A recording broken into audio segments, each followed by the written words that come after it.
জয় গৌর, জয় নিতাই। আজ 19শে আশ্বিন 1432 ও 6ই অক্টোবর 2025 সোমবার, কোজাগরী লক্ষ্মী পূজা। এই কোজাগরী লক্ষ্মী পূজার দিনে আমি শ্রী চৈতন্য চরিতামৃত পাঠ করছি। আজ আমি পাঠ করছি শ্রী চৈতন্য চরিতামৃতের মধ্যলীলা প্রথম খণ্ড। শ্রী চৈতন্য মহাপ্রভুর দক্ষিণ ভারতের তীর্থ পর্যটনের শ্লোক 343 থেকে 357। নারায়ণ হে নারায়ণ, ভবভয় হরিণম নারায়ণ। শ্লোক 343। সার্বভৌম ভট্টাচার্য আনন্দে চলিলা, সমুদ্রের তীরে আসি প্রভুরে মিলিলা। শ্লোকার্থ: সার্বভৌম ভট্টাচার্য মহানন্দে শ্রী চৈতন্য মহাপ্রভুর সঙ্গে মিলিত হতে চললেন এবং সমুদ্রের তীরে মহাপ্রভুর সঙ্গে তার সাক্ষাৎ হল। ইতি শ্লোক 343। শ্লোক 344।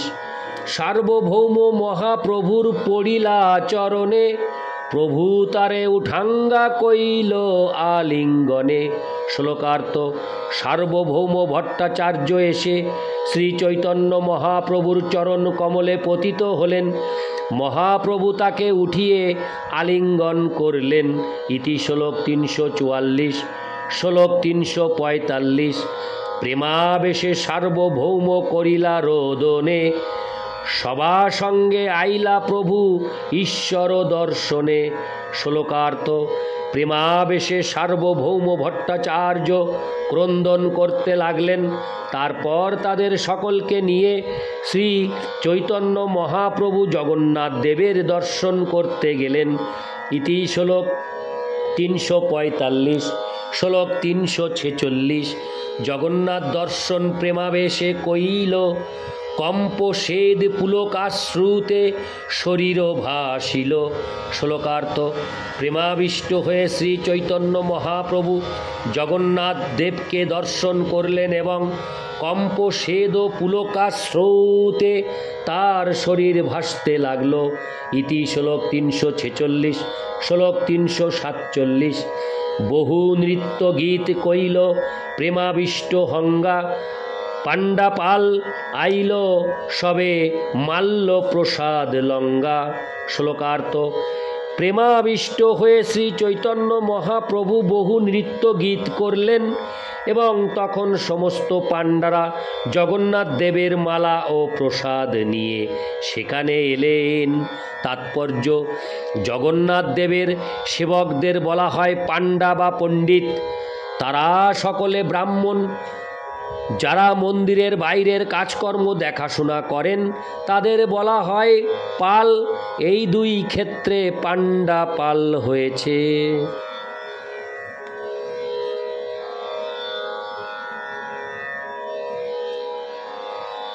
ইতি শ্লোক 347। শ্লোক 348। মালা প্রসাদ পাঙ্গা প্রভু সুস্থির হইলা, জগন্নাথ দেবের সেবক সব আনন্দে মিলিলা। শ্লোকার্থ: জগন্নাথ দেবের মালা প্রসাদ পেয়ে শ্রী চৈতন্য মহাপ্রভু সুস্থির হলেন। তখন জগন্নাথ দেবের সমস্ত সেবকেরা মহা আনন্দে তার সঙ্গে মিলিত হলেন। ইতি শ্লোক 348। শ্লোক 349। কাশী মিশ্র আসি প্রভুর পড়িলা চরণে, মান্য করি প্রভু তারে কইল আলিঙ্গনে। শ্লোকার্থ: তারপর কাশী মিশ্র এসে শ্রী চৈতন্য মহাপ্রভুর শ্রীচরণ কমলে পতিত হলেন এবং মহাপ্রভু তখন তাকে শ্রদ্ধা সহকারে আলিঙ্গন করলেন। ইতি শ্লোক 349। শ্লোক 350। প্রভু লঙ্গা সার্বভৌম নিজ ঘরে গেলা, মোর ঘরে ভিক্ষা বলি নিমন্ত্রণ কইলা। শ্লোকার্থ: আজ আমার ঘরে তুমি ভিক্ষা গ্রহণ করবে বলে শ্রী চৈতন্য মহাপ্রভুকে নিমন্ত্রণ করে সার্বভৌম ভট্টাচার্য তাকে তার গৃহে নিয়ে গেলেন। ইতি শ্লোক 350। শ্লোক 351।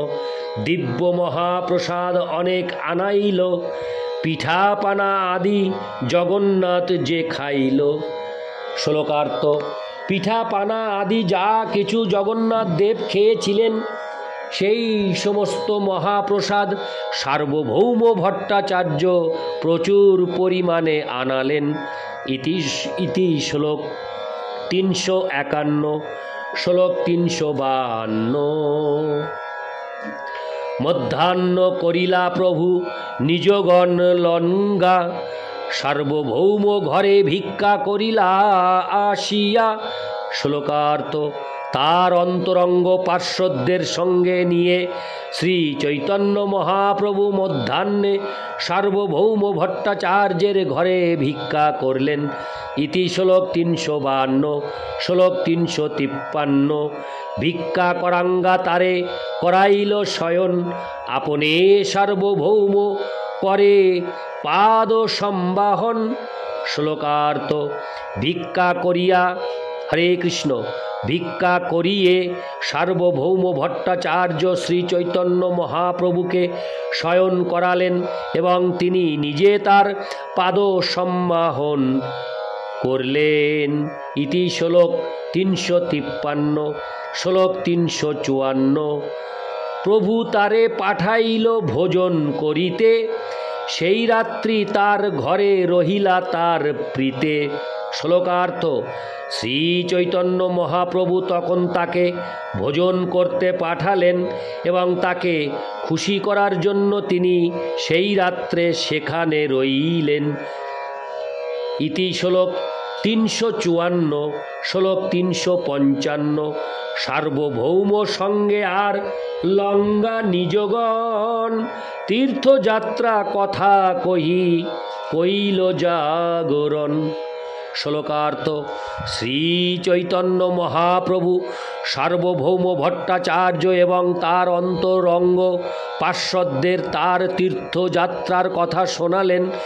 এইভাবে তারা সারা রাত জেগে মহাপ্রভুর তীর্থযাত্রার বর্ণনা শুনলেন। ইতি শ্লোক 355। শ্লোক 356। প্রভু কহে এত তীর্থ কইলু পর্যটন, তোমা সম বৈষ্ণব না দেখিলু একজন। শ্লোকার্থ: শ্রী চৈতন্য মহাপ্রভু সার্বভৌম ভট্টাচার্যকে বললেন, আমি এত তীর্থ পর্যটন করলাম কিন্তু কোথাও তোমার মতো একজন বৈষ্ণবকে আমি পেলাম না। ইতি শ্লোক 356। শ্লোক 357। এক রামানন্দ রায় বহু সুখ দিল, ভট্ট কহে এই লাগি মিলিতে কহিল। শ্লোকার্থ: শ্রী চৈতন্য মহাপ্রভু বললেন, এক রামানন্দ রায় আমাকে বহু আনন্দ দিয়েছে। সার্বভৌম ভট্টাচার্য বললেন, সেই জন্যই আমি তোমাকে তার সঙ্গে সাক্ষাৎ করতে বলেছিলাম। তাৎপর্য: শ্রী চৈতন্য চন্দ্রোদয় নাটক অষ্টম অঙ্ক। শ্রীকৃষ্ণ চৈতন্য সার্বভৌম, আমি বহু তীর্থে ভ্রমণ করলাম কিন্তু কোথাও তোমার মতো একজন বৈষ্ণব দেখলাম না। সে যাই হোক, একমাত্র রামানন্দ রায়ের ব্যাপারটাই অলৌকিক সার্বভৌম, তাই আমি তোমাকে তার সঙ্গে সাক্ষাৎ করতে অনুরোধ করেছিলাম।